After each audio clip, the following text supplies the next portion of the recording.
5절부터 6절입니다. 시작.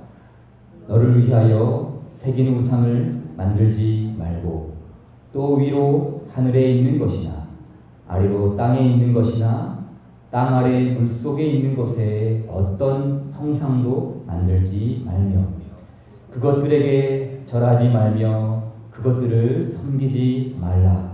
나 내 하나님 여호와는 질투하는 하나님인즉 나를 미워하는 자의 죄를 갚되 아버지로부터 아들에게로 3, 4대까지 이르게 하거니와 나를 사랑하고 내 계명을 지키는 자에게는 1000대까지 은혜를 베푸느니라.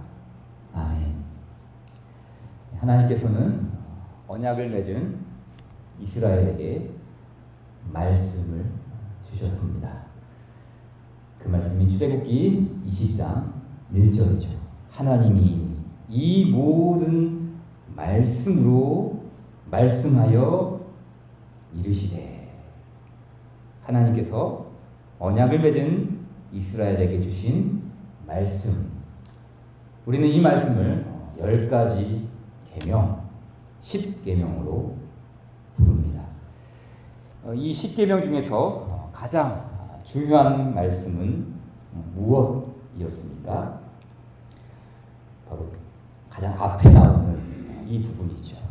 10계명의 머리말이라고 할 수 있는 나는 너를 애굽 땅 종되었던 집에서 인도하여 낸 내 하나님, 너의 하나님 여호와니라.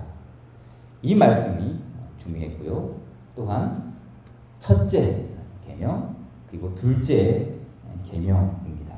너는 나 외에는 다른 신들을 네게 두지 말라. 너를 위하여 새긴 우상을 만들지 말라. 이 두 계명은 한 계명으로, 하나의 말씀으로 볼 수도 있고 혹은 두 부분으로 나누어 생각할 수도 있습니다. 중요한 것은 바로 이 1계명과 2계명, 이 앞에 나온 두 말씀이 하나님 백성 전체의 삶을 규정한다는 것입니다. 다른 말로 언약 백성이 서고 언약 백성이 넘어지는 말씀이 어디 있는가라고 했을 때 바로 이 첫 계명과 둘째 계명, 여기에 달려 있지요. 오늘은 제 2계명의 마지막 부분을 숙고하고자 합니다. 자, 마지막 부분이 무엇입니까? 출애굽기 20장 5절, 6절 이하에 나오는 말씀이죠. 나를 미워하는 자의 죄를 갚되 아버지로부터 아들에게로 3, 4대까지 이르게 하거니와 나를 사랑하고 내 계명을 지키는 자에게는 1000대까지 은혜를 베푸느니라. 자, 이 말씀을 우리의 교리 문답에서는 이렇게 설명했습니다. 제2계명을 더 잘 지키게 하기 위해 더해진 내용. 나를 미워하는 자의 죄를 갚되 아버지로부터 아들에게로 3, 4대까지 이르게 하고 나를 사랑하고 내 계명을 지키는 자에게는 1000대까지 이르는 이 은혜를 말씀을 제2계명을 더 잘 지키게 하기 위해서 더해진 내용이다. 그만큼 이 계명이 더 잘 지켜야 하는, 더 굳세게 우리가 붙들어야 하는 말씀이라는 것이죠. 그래서 하나님께서는 이 내용에 더해서 이 계명을 주셨다는 것이죠. 자, 그럼 답 부분을 조금만 발췌해서 한번 읽어보도록 하겠습니다. 같이 답을 읽겠습니다. 시작. 이 말씀 안에서 하나님께서는 이 계명을 어기는 사람들을 자기를 미워하는 것으로 간주하셔서 몇 세대에 걸쳐 그들을 벌하실 것이라고 위협하시며 이 계명을 지키는 사람들을 자기를 사랑하고 그의 계명들을 지키는 사람으로 여기셔서 많은 세대에 걸쳐 그들에게 자비 베푸실 것을 약속하십니다. 자, 우리가 이 부분에서 무엇을 조금 더 살펴보아야 합니까? 바로 벌하실 것이다. 처벌에 대한 것이고, 또 하나는 자비 베푸실 것이다. 이 은혜에 대한 말씀입니다. 제2계명을 어기는 자, 즉 하나님을 미워하는 자의 죄를 갚되 아버지로부터 아들에게로 3, 4대까지 이르게 한다고 했습니다. 하나님의 그 처벌이 대를 잇는다는 것입니다. 반대로 하나님을 사랑하는 자, 즉 하나님의 말씀을 지키는 자와 그 후손까지 천대에 이르러 자비를 베푸신다고 말씀하십니다. 저는 이 말씀을 통해 세 가지를 교훈하겠습니다. 첫째, 대를 잇는 하나님의 처벌입니다. 둘째, 자비를 베푸시는 하나님의 은혜입니다. 그리고 세 번째, 개인과 공동체의 중요성입니다. 자, 먼저 대를 잇는 하나님의 처벌입니다. 우리는 하나님의 정의를 믿습니다. 하나님은 불의하거나 구분분이 아니라 정직하고 고든 분이라는 사실이죠. 그러니까 이 말은 어떤 의미가 있습니까? 하나님께서 어떤 불의한 재판관처럼 왜곡된 판결을 내리지 않는다는 것이죠. 자, 예를 들어 내가 어떤 끔찍한 죄를 지었습니다. 그렇다면 죄의 형벌은 누가 받습니까? 내가 받는 것이지 내 아들이나 내 딸에게 부과되지 않습니다. 그래야 하나님의 정의는 옳은 것이죠. 정의로운 재판관은 어떤 부모 한 사람이 잘못했다고 아무런 잘못이 없는 그 자식들까지 대를 이어서 그 처벌을 받으라고 말할 수는 없습니다. 그렇기 때문에 죄를 짓지 않은 자녀들에게 부모의 죄값을 물으라고 한다면 어떻게 정의로운 재판관이라 할 수 있겠습니까? 이 내용을 에스겔서에서 조금 다루는데요. 에스겔 18장 20절 말씀을 찬찬히 보십시오. 범죄하는 그 영혼은 죽을지라. 아들은 아버지의 죄악을 담당하지 아니할 것이요 아버지는 아들의 죄악을 담당하지 아니하리니 의인의 공의도 자기에게로 돌아가고 악인의 악도 자기에게로 돌아가리라. 무슨 말입니까? 그 앞문장에 나오죠. 범죄하는 그 영혼, 그렇죠. 범죄하는 그 사람, 그 사람에게 잘못이 있고 그 사람에게 처벌이 있는 것이지 아버지가 잘못했다고 아들이 처벌받고 아들이 잘못했다고 아버지가 처벌받느냐, 그것이 아니라는 것이죠. 그러니까 이 에스겔서의 배경은 이런 것이죠. 그러니까 이스라엘 후손들이 억울했어요. 왜냐하면 자신들의 죄 때문이 아니라 자기 선조들이죠. 자기 조상들이 잘못했기 때문에 지금 우리가 형벌을 받고 있다고 생각한 것입니다. 이 이스라엘 후손들의 선조들이죠. 그들이 우상 숭배하고 하나님을 저버리고 그렇기 때문에 이스라엘이 멸망하고 포로로 끌려오고 이런 잘못된 생각. 우리 조상들 때문에 지금 우리 후손들이 죄를 대신 담당하고 있는 거 아닙니까? 하나님 말하죠. 그게 아니다. 너희는 죄가 없다고 생각하느냐? 아니야. 범죄한 그 사람, 사람에게 잘못이 있고 나는 그 사람에게 죄를 담당한다. 바로 그 말씀을 하고 있는 것이죠. 이것이 분명한 이치죠. 하나님의 공의, 하나님의 정의가 실현되는 도리가 아니겠습니까? 그럼에도 불구하고 성경은 또 다른 측면을 우리에게 가르쳐 줍니다.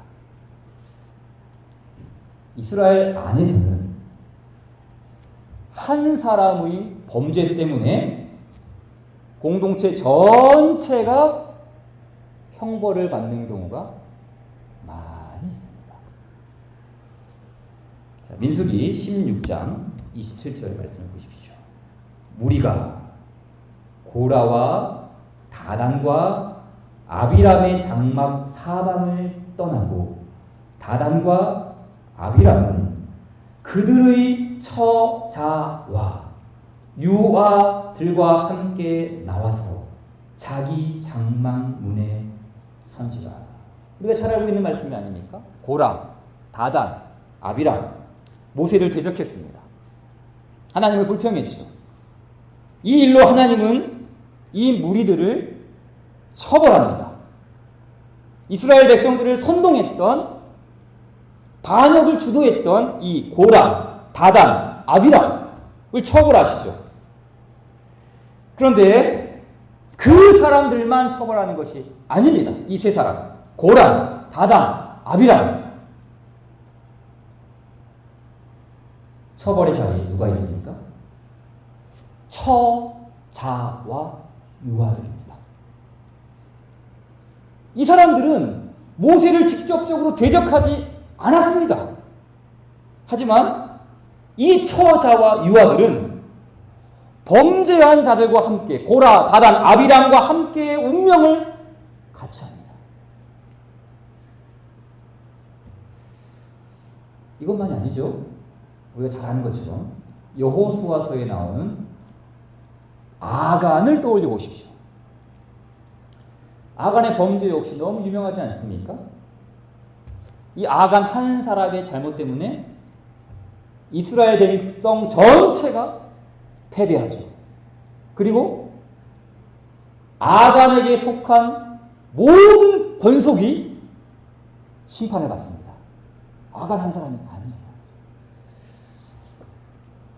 또 있죠. 북이스라엘의 왕 여로보암이 있습니다. 이 여로보암은 우상을 숭배했죠. 직접적으로 제1계명과 2계명에 대한 어긋난 행위였습니다. 이에 대한 하나님의 처벌이 무엇이었습니까? 동일합니다. 여로보암에게 속한 모든 권속들이 처벌을 받습니다. 그런데 그 중에 어떤 사람이 있었는지 아십니까? 열왕기상 14장 13절 말씀을 보세요.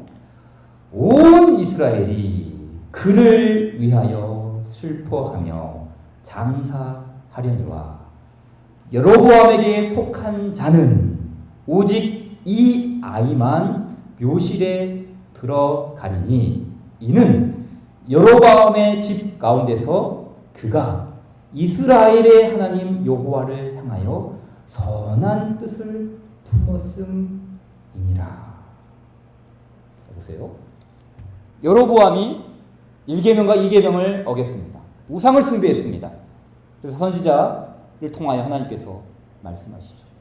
여로보암에게 속한 모든 권속이 운명을 같이 할 것이다. 그리고 그 후손들, 그 자손들, 그 아들들은 길거리에서 객사할 것이다. 라고 말하죠. 그런데 그 아들들 중에 아비암이라는 아들이 있었어요. 아비암. 근데 그 아비암은 어떤 사람이라고요? 그가 이스라엘의 하나님 여호와를 향하여 선한 뜻을 품었습니다. 그러니까 아버지 여로보암은 우상을 숭배하고 하나님을 향하여 악한 뜻을 품은 사람이었어요. 근데 그 아들 아비암은 선한 뜻을 품은 의인이었죠. 그런데 그 여로보암의 아들인 이 아비암 역시 운명을 같이 하게 된다라는 것이죠.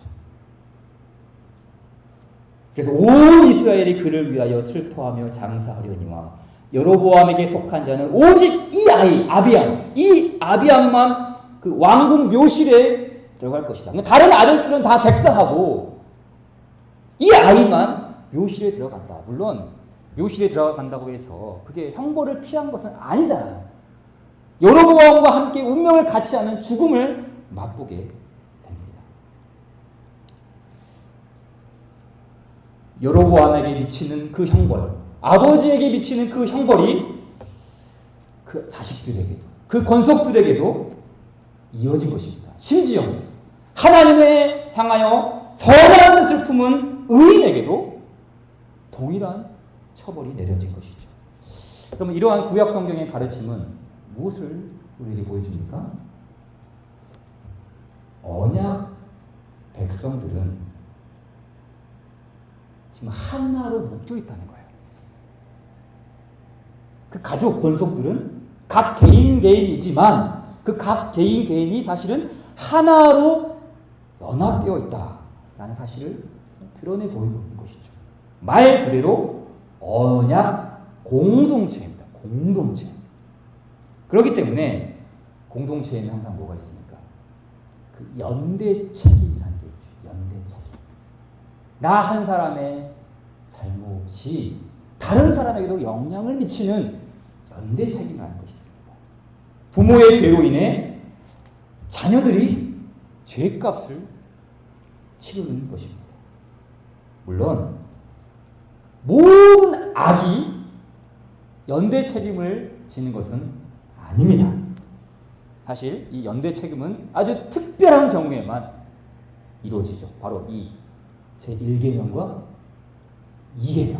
그러니까 하나님에 대하여 업신여기고 하나님을 무시하고 하나님을 경외하지 않는 아주 이 특별한 죄에 대해서는 하나님께서 특별하게 다루는 것 아니겠습니까? 따라서 보통 일반적인 죄는 개인이 책임을 집니다. 아까 그 에스겔서의 말씀처럼 범죄한 그 영혼이 사망할 것이다. 범죄한 그 사람, 그 영혼에게 책임이 있죠. 일반적인 죄에는 그것이 해당이 됩니다. 그러나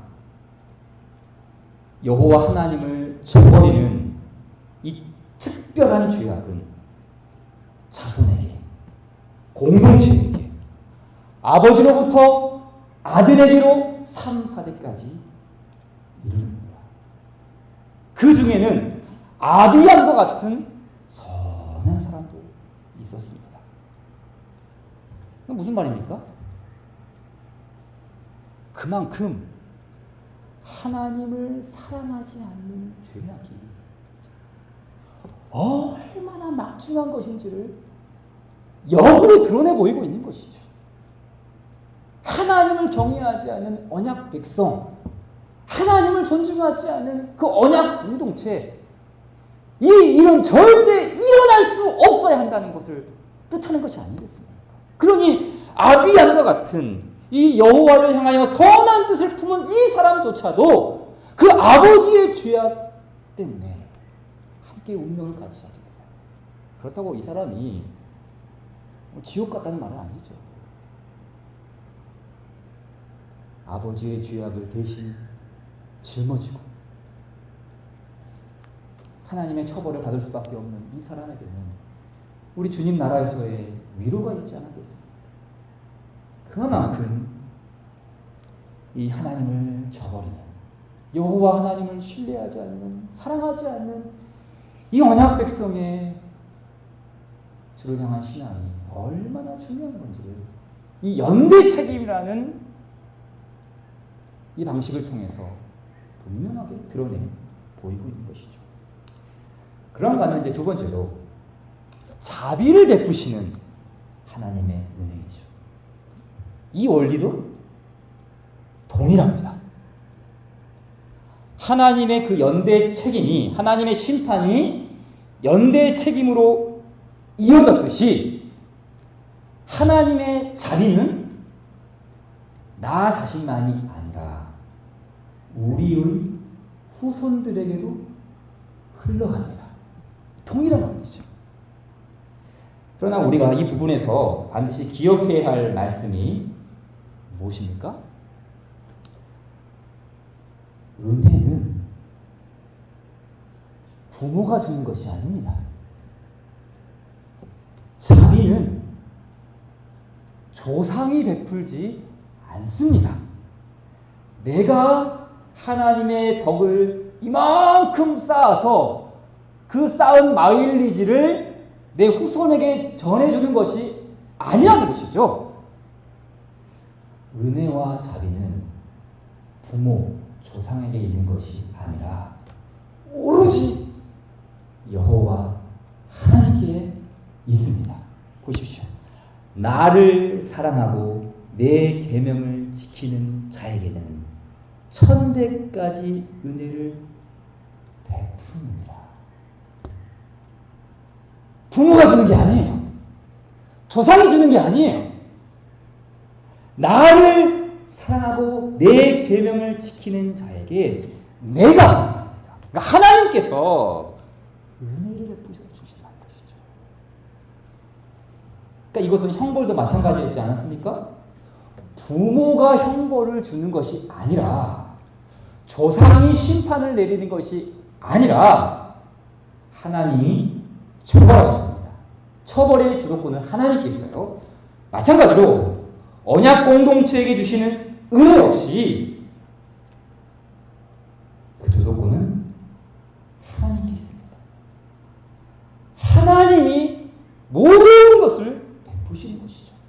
따라서 우리 기독교 신앙은 운명론이 아니죠. 사주팔자대로 흘러가는 게 아닙니다. 인생이 딱 고정되고 결정된 것이 아닙니다. 보세요. 우리 부모가, 내 조상이 우상을 섬겼다고 대를 이어서 우상 숭배자가 될까요? 물론 영향을 받을 수 있죠. 자라온 환경이 그런 환경이었고, 내가 보고 자란 것이 그런 것이었고, 내 주변 모든 것이 그런 우상으로 돌아가는 환경이었기 때문에 그 부모의 그 아들, 그 부모의 그 딸, 그 조상의 그 후손들이 될 가능성이 많습니다.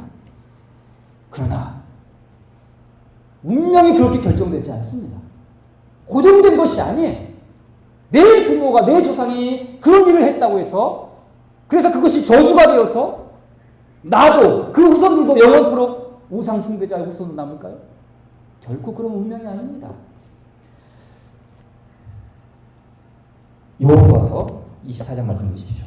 여호수아가 모든 백성에게 이르되 이스라엘의 하나님 여호와께서 이같이 말씀하시기를 옛적에 너희의 조상들 곧 아브라함의 아버지 나홀의 아버지 데라가 강 저쪽에 거주하여 다른 신들을 섬겼으나 내가 너희의 조상 아브라함을 강 저쪽에서 이끌어내었다 말씀하셨어요. 아브라함은 우상에게 속했습니다. 그러니까 그 옛날 고대 근동 시대에 어떤 한 권속의 한 가정의 지도자가, 그 아버지죠, 우상을 섬겼다는 것은 그 사람만 섬겼다는 말이 아니라 그 권속 전체가 우상에게 속해 있다는 것을 나타냈습니다. 그러니까 아브라함 역시 우상을 섬기는 그 권속의 영향력 아래서 자라났습니다. 그럼에도 불구하고 하나님은 이끌어내셨습니다. 그러니까 멸망의 자리에 내버려 두는 것이 아니라, 너는 그런 우상을 섬기는 그 권속의 자녀이기 때문에 그렇게 저주받아서 그 아버지의 그 아들이 될 거야 라고 내버려 두신 운명이 아니라 어떻게 했다고요? 하나님이 건져내셨습니다. 그러니까 이 말씀을 오늘 봤던 창세기 12장에서는 어떻게 표현했습니까? 어떻게 가르쳤습니까? 이에 아브라함이 여호와의 말씀을 따라갔고 그랬어요. 두 가지가 동시에 존재하는 거예요. 그 우상을 섬기는 그 권석 안에서 저주받을 수밖에 없는 그 상황 가운데서 하나님이 이끌어내셨고, 그러나 그 이끌어내신 그 이면에는 아브라함이 여호와의 말씀을 따라 갔고, 이 두 가지가 동시에 존재하는 것이죠. 하나님의 부르심과 이에 여호와의 말씀을 따라 갔고, 운명을 거스르는 것이죠. 고정된 결정론이 아니라 하나님의 은혜 속에서 그 부르시는 은혜와 우리가 믿음으로 반응하는 하나님께 대한 순종으로 고정된 그 운명, 우상에 쩌든 우상 숭배의 후손이 될 수밖에 없는 그러한 상황 속에서 인생을 역행하는, 완전히 뒤집는 하나님의 은혜가 나타난 것이죠.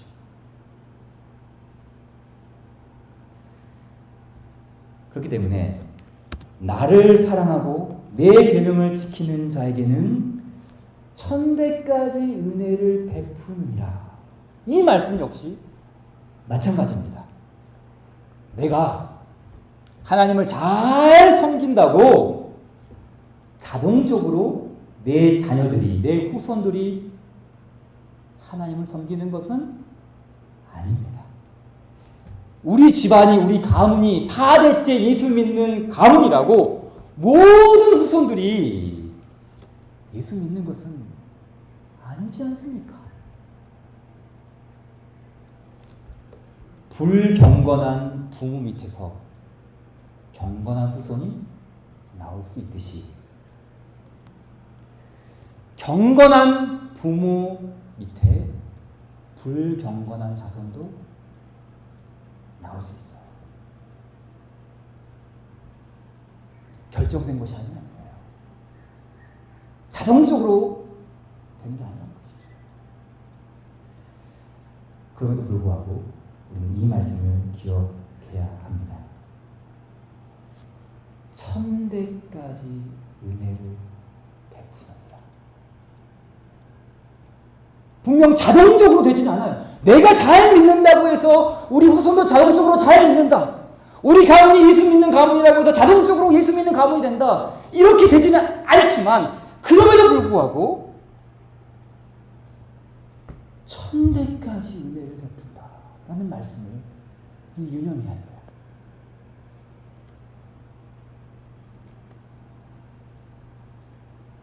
하나님께서는 하나님을 미워하고 제1계명과 2계명을 어기는 자들에게는 3, 4대까지 죄를 갚으시지만, 하나님을 사랑하고 계명을 지키는 자에게는 천대까지입니다. 천대. 그러니까 이 말씀은 문자 그대로 그 천대가 아니라 헤아릴 수 없는 은혜를 말하는 것이 아니겠습니까? 헤아릴 수 없는 그러니까 이 천대까지 베푸시는 은혜를 알면 찬송 304장을 다르게 부르게 되죠. 하나님 크신 사랑은 측량다 못하며 영원히 변치 않는 사랑 성도를 찬양하세요. 그냥 부를 수 없는 노래가 되는 것이죠. 천대까지 베푸는 하나님의 사랑. 그러니까 이 은혜라는 이 말은 히브리 말로 이제 헤세드라는 말인데요. 우리가 잘 익히 듣는 말이죠. 헤세드.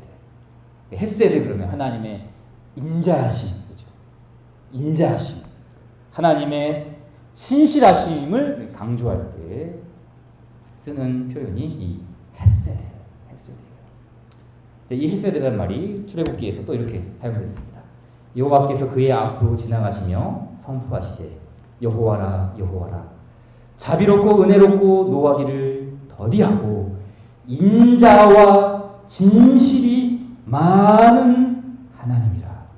인자를 천대까지 베풀며 악과 과실과 죄를 용서하리라. 그러나 그러나 벌을 면제하지는 아니하고 아버지의 악행을 자손 3, 4대까지 보응하리라. 자, 이 출애굽기 34장의 말씀은 언제 주신 말씀입니까? 백성들이 송아지 형상을 만든 이후입니다. 이후죠. 그렇죠. 백성들이 송아지 형상을 만들어서 이것이 우리를 애굽에서 건져낸 하나님이다. 엘로힘이다. 그랬잖아. 그래서 하나님께서 뭐라 그럽니까? 모세에게 네 백성이다. 내 백성이 아니다. 네 백성 데리고 네가 알아서 해라. 그러지 않았습니까? 그런데 하나님께서 그 이후에 다시 돌판을 주시면서 교훈하시죠. 무엇을 교훈하십니까? 하나님의 자비, 하나님의 은혜, 하나님의 인자하심. 그러니까 여기서 이제 순서가 바뀌지 않습니까? 출애굽기 20장에서는 3, 4대까지 보응하는 것이 먼저 나오는데 34장에서는 인자가 먼저 나와요. 헤세드가 먼저 나와요.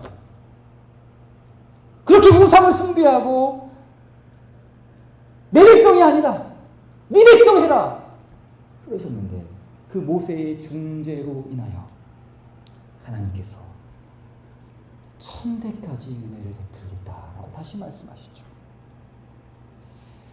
좀 보십시오. 1000대와 3, 4대 이게 비교가 됩니까? 10대 3이 아니죠. 100대 3도 아닙니다. 1000대와 3, 1000과 4 이게 비교가 됩니까? 어떻게 비교할 수 있겠습니까? 1000과 4를 어떻게 비교할 수 있겠어요? 무슨 말입니까? 하나님의 자비는 진노를 압도합니다. 하나님의 자비는 진노보다 더 넓습니다. 결코 하나님의 진노 설 자리가 없는 것이죠. 3밖에 되지 않는, 1000에 비하면 3과 4밖에 되지 않는, 비교가 되지 않는 하나님의 은혜가 아니겠습니까? 그러기에 하나님은 어떻게 했어요? 저 강 건너편에서 우상을 섬기고 있는 데라의 후손 아브라함을 이끌지 않았습니까?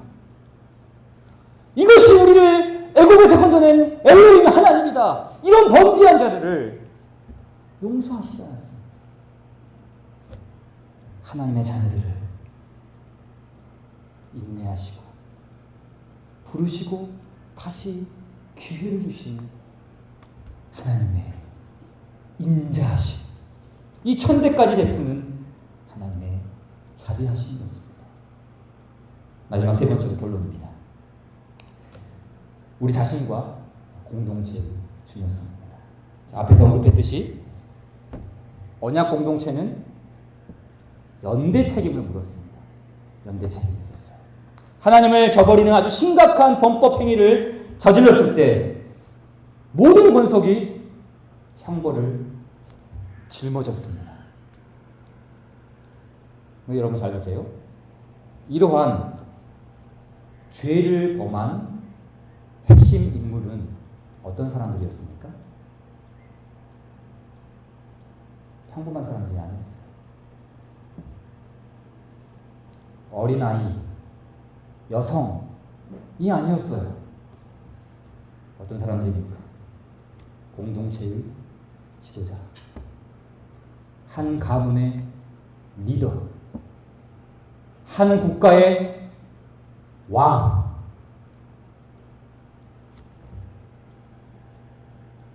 구약 성경에서는 지도자 한 사람의 잘못이 백성 전체에 영향을 미쳤습니다. 한 가문의 조상, 아버지의 죄악은 그 권속 전체에 악 영향을 미쳤습니다.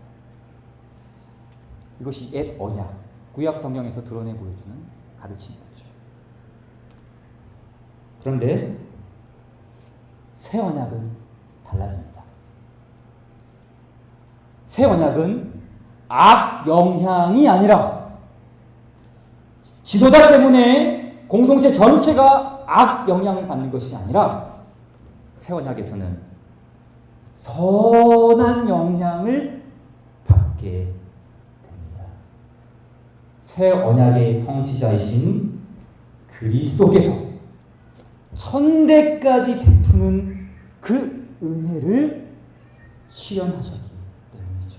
그러니까 구약의 지도자, 구약의 머리, 옛 언약에서의 왕, 옛 언약에서의 지도자, 옛 언약에서의 가문의 리더, 이 모든 잘못된 지도자들이 죄를 범했을 때 공동체에 악 영향을 미치지만 새 언약의 성취자이신 그리스도, 교회의 머리, 모든 족속의 우두머리, 이 그리스도께서 새 언약을 성취하심으로써 악 영향을 주시는 것이 아니라 선한 영향을 베푸시죠.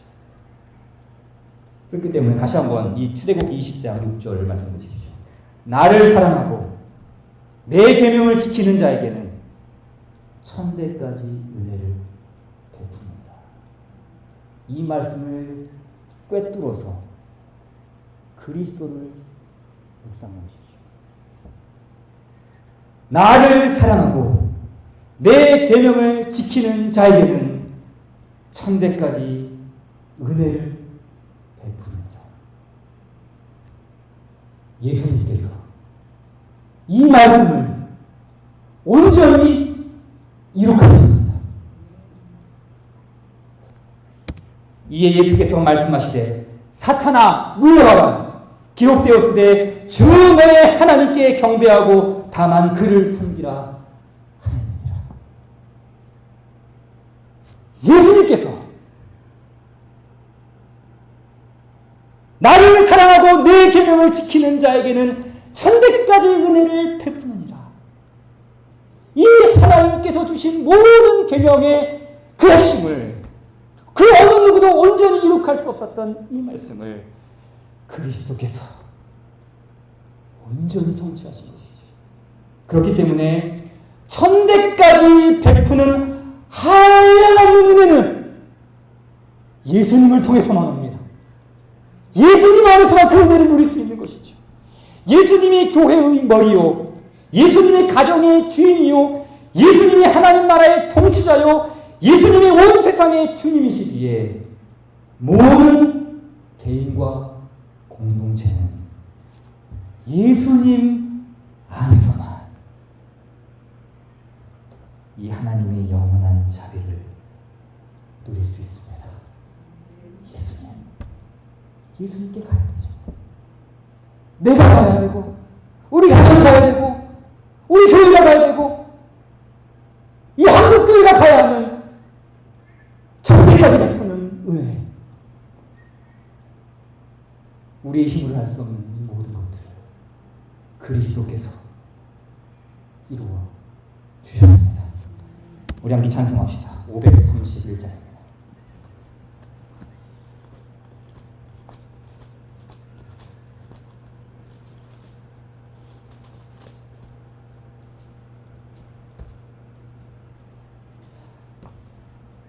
자비한 주께서 부르시네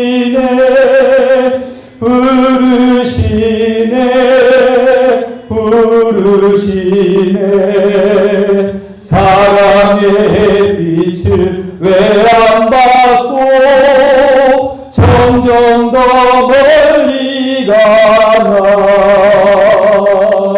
지금 오라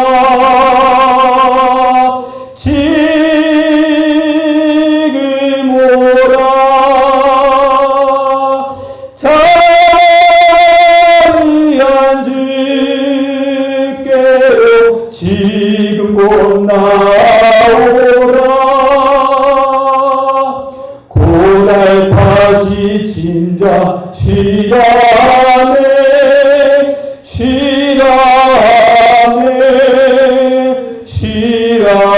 쉬라네 무거운 짐 진자 다 나오라 쉬게 주시리라 지금 오라 지금 오라 자비한 주께로 지금 곧 나오라 주께서 지금도 기다리네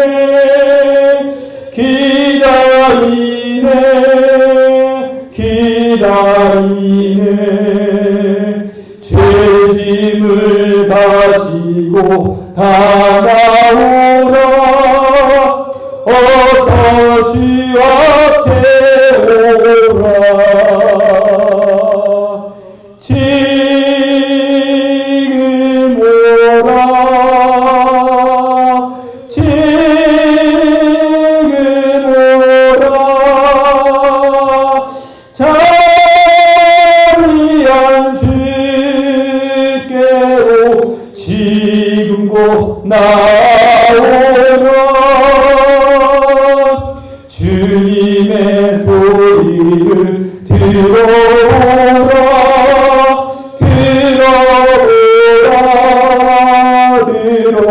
들어오라 그 이름 믿는 자 복 받으리 어서 곧 일어나라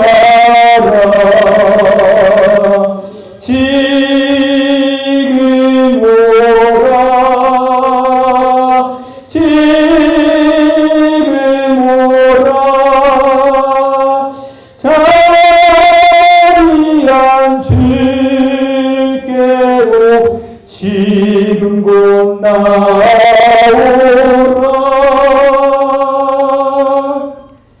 주님께서 가르쳐주신 기도를 드리겠습니다. 하늘에 계신 우리 아버지여 이름이 거룩히 여김을 받으시오며 나라의 임하옵시며 뜻이 하늘에서 이룬 것 같이 땅에서도 이루어지이다. 오늘날 우리에게 일용할 양식을 주옵시고 우리가 우리에게 죄 지은 자를 사하여 준 것 같이 우리 죄를 사하여 주옵시고 우리를 시험에 들게 하지 마옵시고 다만 악에서 구하옵소서. 내 나라와 권세와 영광이 아버지께 영원히 있사옵나이다.